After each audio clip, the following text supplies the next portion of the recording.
నువ్వు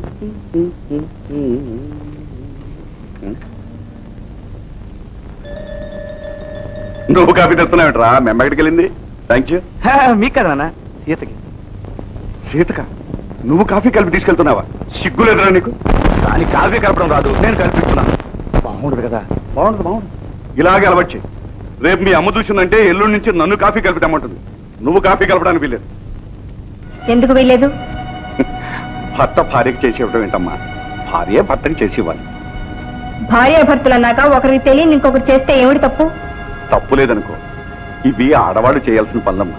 నిజంగా నీకు తెలియదు అనుకో, మీ అత్తగారు ఉంది, అడిగి తెలుసుకో. అదంతా నాకు అనవసరం. నేను ఇలాంటి పనులేవి నేను చేయలేను. నేను ఆయన్ని కావాలనుకుని పెళ్లి చేసుకుని వచ్చింది కాఫీలు కాయడానికి, ఇల్లు ఉడ్చడానికి కాదు. రాత్రి సరిగ్గా నిద్రపోదా ఉంటే ఫ్యాన్ లేదు, ఏసీ లేదు. దోమలు వాటి ఇష్టం వచ్చినట్టు కుట్టేశాయి. అయినా భరించాను. ఏదో దుప్పటి నా మొహాన పారేశారు, అది చచ్చేటంత వాసన. ఆ మంచం ఒకటి ఉయ్యాలగా అలాగే పడుకున్నాను. ఇవాళ కాఫీ కాయమంటారు, రేపు అంట్లు తోమంటారు. నా వల్ల కాదు. ఏమే తీరిందా నీ పొరపాటు? నేను ఆనాడే చెప్పానే, అయినంటి పిల్ల కోడలుగా రాదు, మన నెత్తిన ఎక్కడానికి వస్తుందని. ఇప్పుడు అనుభవించవే. మామయ్య గారు, మీరు పెద్దవారు, అనవసరంగా మాట్లాడకండి. నేనెవరి నెత్తిన ఎక్కడానికి రాలేదు. మీకంత బాధగా ఉంటే మా ఇంటికి వెళ్ళిపోతాను. నేను కావాలనుకుంటే ఆయనే వస్తాను, ఆయన కావాలనుకుంటే మీరు రండి. నాకేం అభ్యంతరం లేదు. కానీ మీరు అక్కడ వంట చేయనక్కర్లేదు, అంట్లు తోవనక్కర్లేదు. వస్తాను. సీత, నువ్వు వెళ్ళడానికి వీల్లేదు. Nothing doing. మీకు ఇష్టమైతే రండి, కష్టమైతే మానే.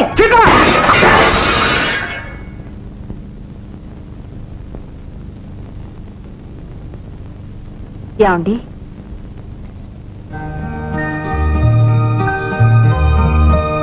ఏమిటండి, ఏమైంది? ఏమిటి అలా చూస్తున్నారు? ఏం లేదు సీత, నువ్వు. నేనే. ఏమైనా కలొచ్చిందా? చాలా చాలా భయంకరమైన కళ వచ్చింది. ఏమొచ్చిందండి కల్లో? సీత, నువ్వు నీ కాఫీ కాయన వచ్చా? ఏ రాజుని కలొచ్చిందా? అది కాదు. భలేవారండి, నేను ఆడదాని కాదా? ఉన్నింట్లో పుట్టినా లేనింట్లో పుట్టినా ఆడపిల్ల ఎప్పటికైనా కాపురం చేయాల్సిందేగా. అలాంటప్పుడు వంట వార్పు నేర్చుకోకుండా ఎలా ఉంటుంది?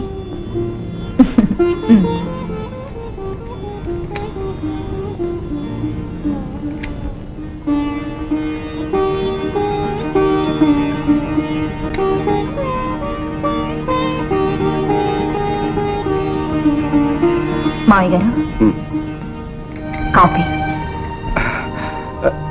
నువ్వు తెచ్చావేంటమ్మా? నాన్న నీళ్ళు తోడాను. ఇప్పుడు చేస్తారా, కాసేపు ఆగి చేస్తారా? ముందు వాడిని చేయని అమ్మా, తర్వాత నేను చేస్తాను. అలాగే.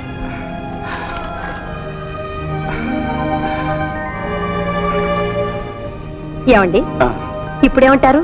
ఏమిటే? ఉన్న వాళ్ళ పిల్ల లేనింటికి వస్తే ఏదో ఉపన్యాసం చెప్పారుగా.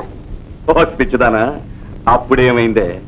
ఇదిగో రేడియోలు కొన్న మొదట్లో 4 రోజులు బ్రహ్మాండంగా పాడతాయి. తర్వాత మొదలవుతాయి గొయ్యమనే శబ్దాలను, స్టేషన్లు మారిపోవటాలు. అబ్బా, ఎప్పుడు మీ జాతి ఇంతే, శుభం పలకదు. ఇదిగో నాతో పాటు ప్రొద్దునే నీకు కూడా కాఫీ ఇచ్చిందా? ఇవ్వాల. అక్కడే ఉందా లిటిగేషన్? వెళ్ళి కాఫీ తాగు.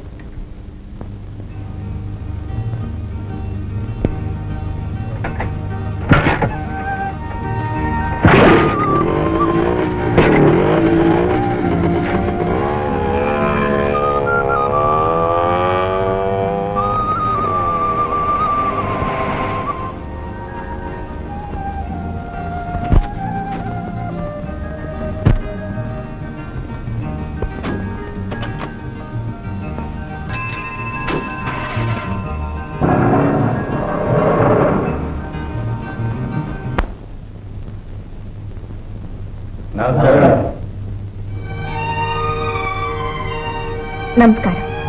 రండి.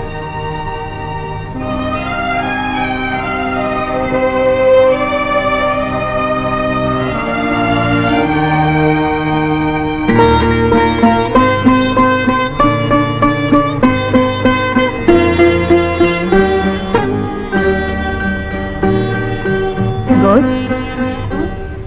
యాపిల్తో వచ్చారు అంటే ఏదో అప్లికేషన్తో వచ్చినట్టు లెక్క. దండ కూడా చేత్తో పట్టుకొచ్చారు అంటే ఏదో అప్లికేషన్ జేబులో పెట్టుకొచ్చినట్టున్నారు. పొరపాటు మేడం. పెద్దవాళ్ళ దగ్గరికి, పసిపిల్లల దగ్గరికి వెళ్ళేటప్పుడు పండుతోనో తీపి వస్తువుతోనో వెళ్ళాలంటారు. అలా వెళితే వ్యవహారం తీయగా ఉంటుందట. ఓహో, మేమేమనుకుంటామో తెలుసా? ఏమన్నా నోరెత్తకుండా ఉండడానికి ఈ పండు, ఏం మాట్లాడినా తలెత్తకుండా ఉండడానికి ఈ దండ. భలే భలే మేడం.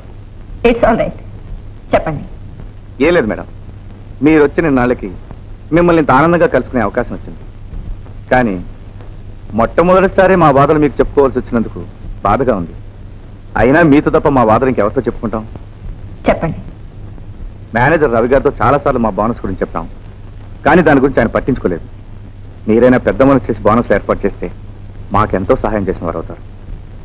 ఓకే, నేను ఆడిటర్తో మాట్లాడిన తర్వాత చెప్తాను. ఆ చెప్పేది ఏదో కాస్త తొందరగా చెప్పండి. ఎందుకంటే ఇందులో కొందరు కొత్తగా పెళ్లిళ్ళు చేసుకునే వాళ్ళు కూడా ఉన్నారు. నిన్నైతే పాపం మా ఆవిడ అసలు నిద్రపోలేదంటేనమ్మండి, సరైన ఫ్యాన్ లేక. ఉన్న ఒక్క ఫ్యాన్ కూడా ఒక్కటే సౌండ్ డమ్మడమ్మడమ్మని. భార్యకు ఒక మంచి చీర, కనీసం పడుకోవడానికి మంచి మంచం కూడా కొనుక్కులేని ఉద్యోగాలు ఎందుకండి అని మా ఆవిడ అడిగిందనుకోండి. అడిగిందనుకోండి, నేనేం సమాధానం చెప్పగలను చెప్పండి? అంచేత మా ఆడవాళ్ళు మిమ్మల్ని తిట్టకముందే ఆ చేసేది ఏదో కాస్త తొందరగా చేయించి పెట్టండి.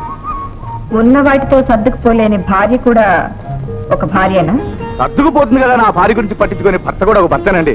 ఏమండి, నేను మాట చెప్తానండి, ఎప్పుడు అడిగే భార్యలకు ఏమీ ఇవ్వకపోయినా పర్వాలేదండి, అడగిన భార్యలకు అండి కొంచెం జాగ్రత్తగా ఉండాలి. ఎందుకంటే చూసి సడన్ గా ఎదురు తిరుగుతారండి.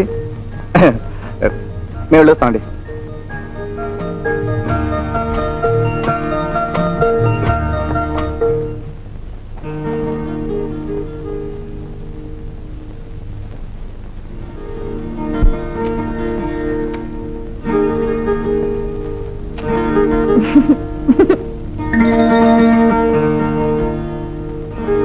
ఏమిటా తిన్నాం కోతులాగా?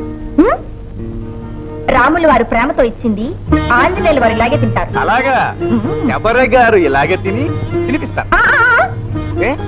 ఇది స్వామి వారి వరప్రసాదం. ఈ ఫలమును పూర్తిగా ఎవరు భుజించదరో వారికి ఇటువంటి బిడ్డే కలుగును. కాళ్ళు చేతులు లేకుండా బంతిలా పుట్టిన దేవి. అది కదండి, యాపిల్ అందంగా ఎర్రగా ఓ మహారాణి పుడుతుంది. మహారాణియా?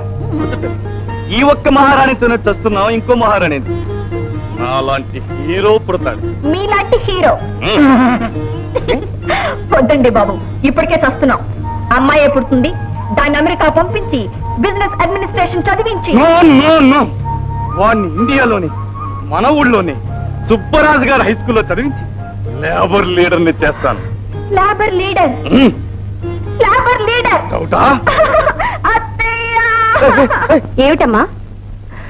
చూడండి అత్తయ్య, మన పాపని ఫాన్ పంపించదంటున్నారు. పాప? పాప కదమ్మా, పాపడు. వాడిని ఫారెన్ ఎలా పంపిస్తాను చెప్పు? ఒరే ఒరే, అమ్మాయి ఎంత ముచ్చట పడుతుంటే పంపనంటే ఎలారా? ఫారెనే కదా. అది కాదు నాన్న, ఫారెన్ పంపిస్తే వాడు కూడా తల్లిలా తయారవుతాడు. చూడండి మావయ్య. అసలొద్దు, నేను తీసుకెళ్తాను. ఎక్కడికో తెలుసా? ఊటీ తీసుకెళ్లి నేను కూడా అక్కడుండి కాన్వెంట్ లో చదివిస్తాను రా. సార్, ఊటీలో చలి ఎక్కువగా ఉండటండి, 16 మంది చచ్చిపోయారు. Wireless news. మరి మన బాబు ఎలా తట్టుకుంటాడండి? బాగుందండి, చాలా బాగుంది. పుట్టకుండానే ఇంత హంగామా చేస్తున్నారు. పుడితే వాడిని భూమి మీద నిలవనివ్వరు. అవును, వాడు ఇంతవరకు పుట్టలేదు కదా, పుట్టకుండానే ఏమిటి ఇదంతాను? ఏమ్మా ఎరా